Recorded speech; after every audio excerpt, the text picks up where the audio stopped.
வணக்கம். இது தமிழ்வினின் பிரதான செய்திகள். செய்திகளோடு நான் லக்ஷனா யாதவன். முதலில் தலைப்புச் செய்திகள். 13வது திருத்தம் தொடர்பில் எழுப்பப்பட்ட கேள்விக்கு சுரேஷ் பிரேமச்சந்திரன் பதிலடி. கெஹலியவின் வழக்கு தீயில் கருகிய முக்கிய சாட்சியங்கள். டீசல் இறக்குமதியிலும் மோசடியா?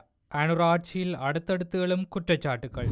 அரசு ஊழியர்களில் ஒரு தரப்பினரின் மேலதிக கொடுப்பனவு சர்ச்சை. ஆரம்பிக்கப்படும் விசாரணை. ராஜபக்சர்கள் மீதான வெறுப்பினால் தெரிவு செய்யப்பட்ட அனுரகுமார ஹேசா விதானகே எம்பி குற்றச்சாட்டு. பதவி விலகும் சம்மி சில்வா. ஸ்ரீலங்கா கிரிக்கெட்டுக்கு புதிய தலைவர். நெருக்கடியான கட்டத்தை எட்டியுள்ள மோதல். ட்ரம்பின் எச்சரிக்கைக்கு மத்தியில் ஈரானின் புதிய நகர்வு. கிளிநொச்சி கனகாம்பிகை குளத்தில் நீரில் மூழ்கியவர் சடலமாக மீட்பு. தொடர்பான விரிவான செய்திகள்.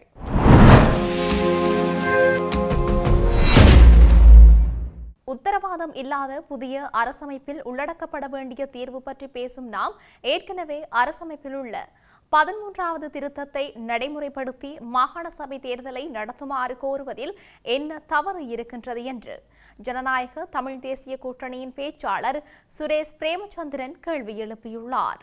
13வது திருத்தத்தை நடைமுறைப்படுத்தி மாகாண சபை தேர்தலை விரைந்து நடத்துமாறு சுரேஷ் பிரேமச்சந்திரன் தரப்பினர் பிரச்சாரம் செய்து வருகின்றனர் என்று தமிழ் தேசிய மக்கள் முன்னணியின் தலைவர் கஜேந்திரகுமார் பொன்னம்பலம் முன்வைத்த குற்றச்சாட்டுகளுக்கு பதிலளிக்கும் போதே அவர் இவ்வாறு குறிப்பிட்டுள்ளார். இது தொடர்பில் அவர் மேலும் கருத்து தெரிவிக்கையில், புதிய அரசமைப்பு உருவாக்கப்படும் என்பதற்கான எந்த உத்தரவாதமும் இல்லை. அவ்வாறான சூழலில் எதிர்காலத்தில் வரக்கூடிய ஒன்றுக்காக தீர்வு திட்டத்தை தயாரிக்கும் அதேவேளை ஏற்கனவே சட்டத்தில் உள்ள மாகாண சபை தேர்தலை நடத்துமாறு கோருவது அவசியமானதாகும். சட்டத்தரணிகள் பேரவையின் கூட்டு முயற்சியில் கஜேந்திரகுமார் ஆரம்பத்தில் இணங்கினார்.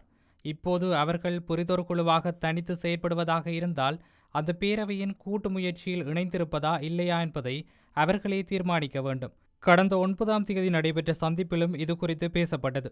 மேலும் அரசமைப்பில் உள்ள 13வது திருத்தம் குறித்து பேசக்கூடாது என்று எவருக்கும் சொல்ல முடியாது என சட்டத்தரணிகள் உள்ளிட்ட சகலரும் அங்கு சுட்டிக்காட்டியிருந்தனர். அத்துடன் தமிழர்களுக்கான அரசியல் தீர்வு குறித்து ஆவணங்களை தயாரிப்பது கடினமானதல்ல.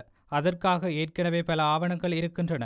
இல்லாத ஒன்றை பற்றி பேசிக்கொண்டு இருப்பதை விட யதார்த்தமான நகர்வுகள் முக்கியம் என்றும் அவர் கூறியுள்ளார். முன்னாள் சுகாதார அமைச்சர் ஹெஹலிய ரம்புக்வெல்லவின் தரமற்ற மருந்து விநியோகம் குறித்த சர்ச்சைக்குரிய வழக்குடன் தொடர்புடைய மருந்து விநியோக நிறுவனத்திற்கு சொந்தமான களஞ்சிய சாலை ஒன்று திடீரென தீப்பற்றியுள்ளதாக தகவல்கள் வெளியாகியுள்ளன. இந்த சம்பவத்தினால் வழக்கிற்கு தேவையான முக்கிய ஆதாரங்கள் அளிக்கப்பட்டிருக்கலாம் என்ற பலத்த சந்தேகம் எழுந்துள்ளதாக கூறப்படுகிறது. மருத்துவ மற்றும் சிவில் உரிமைகளுக்கான வைத்திய சங்கங்களின் கூட்டமைப்பின் தலைவர் விசேட வைத்திய நிபுணர் சமல் சஞ்சீவ இது குறித்து கருத்து தெரிவிக்கையில், குறித்த காலப்பகுதியில் இறக்குமதி செய்யப்பட்ட மருந்து மாதிரிகள் மற்றும் முக்கியமான ஆவணங்கள் இந்த களஞ்சிய சாலையிலே வைக்கப்பட்டிருந்ததாக குறிப்பிட்டுள்ளார். மருந்து கொள்வனவு மற்றும் விநியோகத்தில் இடம்பெற்றதாக கூறப்படும் முறைகேடுகள் தொடர்பான விசாரணைகளுக்கு இந்த ஆவணங்கள் மிகவும் முக்கியமானவை என அவர் சுட்டிக்காட்டியுள்ளார். அதன்படி இந்த தீ விபத்து தற்செயலாக நிகழ்ந்ததா அல்லது ஆதாரங்களை அளிப்பதற்காக திட்டமிட்டு செய்யப்பட்டதா என்பதை கண்டறிய குற்றப்புலனாய்வு திணைக்களம் உடனடியாக விசாரணைகளை ஆரம்பிக்க வேண்டும் என அவர் வலியுறுத்தியுள்ளார். மருத்துவ வளங்கள் பிரிவில் இடம்பெற்றதாக கூறப்படும் முறைகேடுகள் குறித்த விசாரணைகளை இந்த ஆவணங்களின் இழப்பு கடுமையாக பாதிக்கக்கூடும் எனவும் நீதித்துறை நடவடிக்கைகளுக்கு தடையாக இவ்வாறான திட்டமிட்ட நடவடிக்கைகள் முன்னெடுக்கப்படுவதாக சந்தேகம் எழுந்துள்ளதாகவும் அவர் மேலும் தெரிவித்துள்ளார். எனவே தாமதமின்றி இது குறித்த முழுமையான விசாரணையை முன்னெடுக்குமாறு சட்டமுறையாக்க அதிகாரிகளிடம் அவர் கோரிக்கை விடுத்துள்ளார். இலங்கை பெட்ரோலிய கூட்டுத்தாபனம் மேற்கொண்ட டீசல் இறக்குமதியின் போது இடம்பெற்றதாக கூறப்படும் ஊழல் மற்றும் முறைகேடுகள் குறித்து விசாரணை ஒன்றை முன்னெடுக்குமாறு கோரி லஞ்ச அல்லது ஊழல் விசாரணை ஆணைக்குழுவில் முறைப்பாடொன்று தாக்கல் செய்யப்பட்டுள்ளது. எதிர்க்கட்சிகள் இணைந்து கொடுக்கப்பட்ட இந்த முறைப்பாடு இன்று தாக்கல் செய்யப்பட்டுள்ளது. குறித்த சம்பவத்தினால் அரசாங்கத்திற்கு பெருமளவிலான நஷ்டம் ஏற்பட்டுள்ளதாக அந்த முறைப்பாட்டின் ஊடாக அவர்கள் சுட்டிக்காட்டியுள்ளனர். இது தொடர்பாக சம்பந்தப்பட்ட அதிகாரிகளிடம் விவரங்களை கோரி உரிய ஆவணங்களை பரிசோதித்து பாரிய நஷ்டம் அல்லது மோசடி இடம்பெற்றுள்ளதா என்பது குறித்து விசாரணை நடத்த வேண்டும். அத்துடன் அதற்கு பொறுப்பானவர்களுக்கு எதிராக சட்ட நடவடிக்கை எடுக்குமாறும் கூட்டு எதிர்க்கட்சியின் பிரதிநிதிகள் இளஞ்ச ஊழல் ஆணைக்குழுவிடம் சமர்ப்பித்துள்ள முறைப்பாட்டில் கோரிக்கை விடுத்துள்ளனர். அஞ்சல் ஊழியர்களில் சிலர் மேலதிக நேர கொடுப்பனவில் மோசடி செய்துள்ளதாக தெரிவிக்கப்படும் குற்றச்சாட்டு தொடர்பில் விசாரணைகள் ஆரம்பிக்கப்பட்டுள்ளன. அதன்படி அஞ்சல் ஊழியர்களில் ஒரு குழுவினர் முறையற்ற விதத்தில் 10 மில்லியன் ரூபாவிற்கும் அதிக தொகையை மேலதிக நேர கொடுப்பனவாக பெற்றுக்கொண்டதாக கூறப்படும் குற்றச்சாட்டு குறித்து கையூட்டல் ஊழல் விசாரணை ஆணைக்குழு விரிவான விசாரணைகளை ஆரம்பித்துள்ளது. சிவில் சமூக அமைப்பு ஒன்றினால் கடந்த 2025ஆம் ஆண்டு சமர்ப்பிக்கப்பட்ட முறைப்பாட்டை அடிப்படையாக கொண்டு இந்த நடவடிக்கை எடுக்கப்பட்டுள்ளது. குறித்த முறைப்பாட்டை பரிசீலித்த பின் அது தொடர்பில் முறையான விசாரணைகளை முன்னெடுக்க தீர்மானிக்கப்பட்டுள்ளதாக கையூட்டல் ஊழல் விசாரணை ஆணைக்குழுவின் செயலாளர் KG லெனரோல் தெரிவித்துள்ளார். கடந்த ஆண்டின் இறுதியில் அஞ்சல் மா அதிபர் ருவன் சத்குமாரவினால் மேற்கொள்ளப்பட்ட தணிக்கை விசாரணைகளின் மூலம் இந்த முறைகேடுகள் கண்டறியப்பட்டன. முறையான விரலடையாள பதிவு இன்றி பெருமளவிலான ஊழியர்கள் மேலதிக நேர கொடுப்பனவுகளை பெற்றுள்ளமை கண்டறியப்பட்டுள்ளது.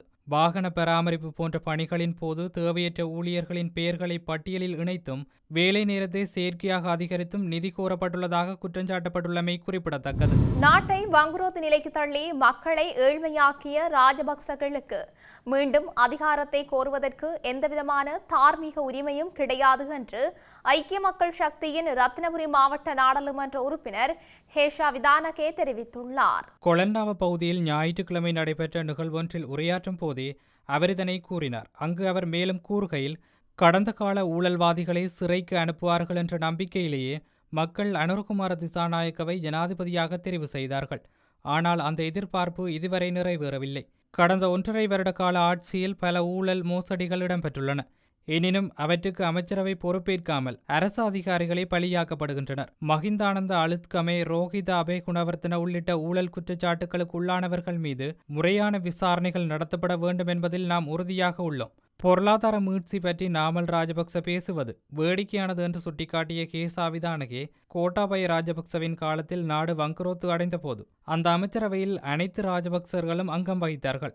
அவர்கள் மீதான வெறுப்பால்தான் மக்கள் அனுரகுமாரவை தெரிவு செய்தார்கள். 2029ஆம் ஆண்டு ஜனாதிபதி தேர்தலுக்கு பலர் இப்போதே தயாராகி வருகின்றனர் என்று குறிப்பிட்ட அவர், இந்த நாட்டை வழிநடத்துவதற்கான தகுதியும் முதிர்ச்சியும் எதிர்க்கட்சி தலைவர் சஜித் பிரேமதாசவுக்கு மாத்திரமே உண்டு என்றும் தனது உரையில் மேலும் தெரிவித்துள்ளார். ஸ்ரீலங்கா கிரிக்கெட் நிறுவனத்தின் தலைவர் ஷமி சில்வா எதிர்வரும் புதன்கிழமை தனது பதவியிலிருந்து விலக உள்ளதாக செய்திகள் வெளியாகியுள்ளன. அரசாங்க தரப்பிலிருந்து முன்வைக்கப்பட்ட கோரிக்கைக்கு இணங்க அவர் இந்த முடிவை எடுத்துள்ளதாக தெரிவிக்கப்படுகிறது. இதன் மூலம் கடந்த 2019ஆம் ஆண்டு முதல் சுமார் 7 வருடங்களாக அவர் வகித்து வந்த பதவிக்கு முடிவு வருவதாக கூறப்படுகிறது. 2019ஆம் ஆண்டு பிப்ரவரியில் முதன்முறையாக தலைவராக தேர்ந்தெடுக்கப்பட்ட அவர் அதன் பின்னர் நடைபெற்ற தேர்தல்களிலும் வெற்றி பெற்று தொடர்ந்து இப்பதவியில் நீடித்து வந்தார். இந்நிலையில் ஷமி சில்வா பதவி விலகியதைத் தொடர்ந்து ஸ்ரீலங்கா கிரிக்கெட்டின் புதிய இடைக்கால தலைவராக முன்னாள் நாடாளுமன்ற உறுப்பினரும் முன்னாள் ராஜாங்க அமைச்சருமான எரான் விக்ரமரத்ன நியமிக்கப்பட வாய்ப்புள்ளதாக தெரிய வருகிறது. ஹார்முஸ் ஜலசந்தியை மீண்டும் திறப்பது மற்றும் போரை முடிவுக்கு கொண்டு வருவது தொடர்பாக பாகிஸ்தான் மத்தியஸ்தர்கள் மூலம் ஈரான் அமெரிக்காவிடம் புதிய முன்மொழிவை சமர்ப்பித்துள்ளதாக வெளிநாட்டு ஊடகங்கள் செய்தி வெளியிட்டுள்ளன.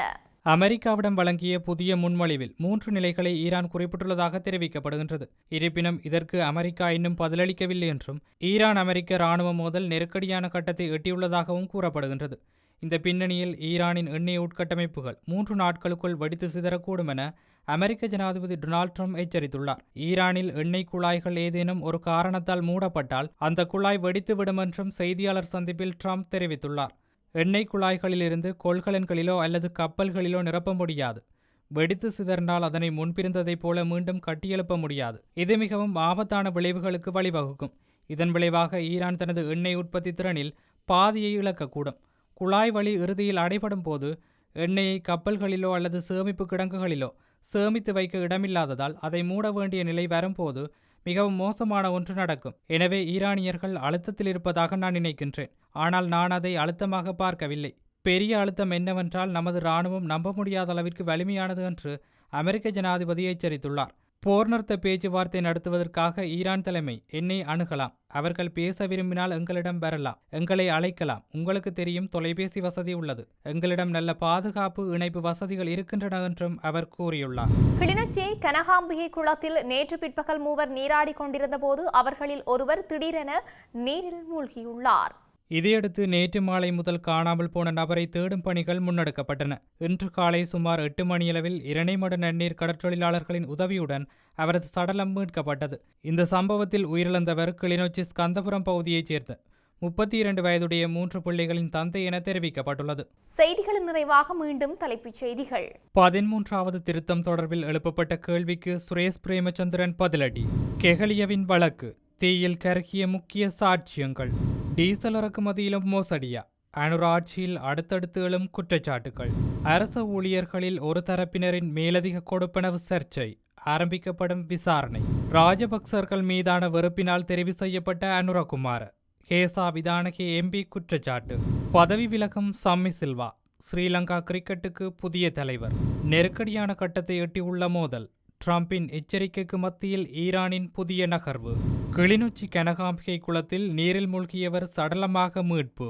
இத்துடன் தமிழ்விண்ணின் பிரதான செய்திகள் நிறைவு பெற்றன. செய்திகளை உடனுக்குடன் அறிந்து கொள்ள தமிழ்வின் என்ற எமது யூடியூப் பக்கத்தினூடாக இணைந்திருங்கள். வணக்கம்.